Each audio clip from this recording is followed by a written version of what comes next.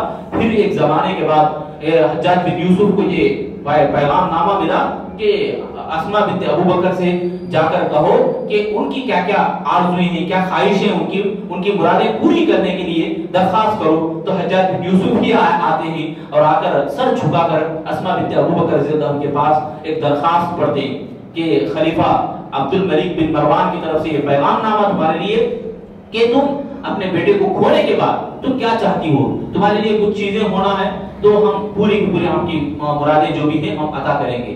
تو اسماء بنت ابو بکر رضی اللہ تعالیٰ عنہ غصے میں آتی ہیں اور پٹخ کے کہتی ہیں کہ تم جو بے غیرتوں کی میں کچھ بھی نہیں سننا چاہتی، تم بے غیرت ہو، تمہارے بے غیرتوں کے سامنے میں کھڑنا ہی نہیں چاہتی۔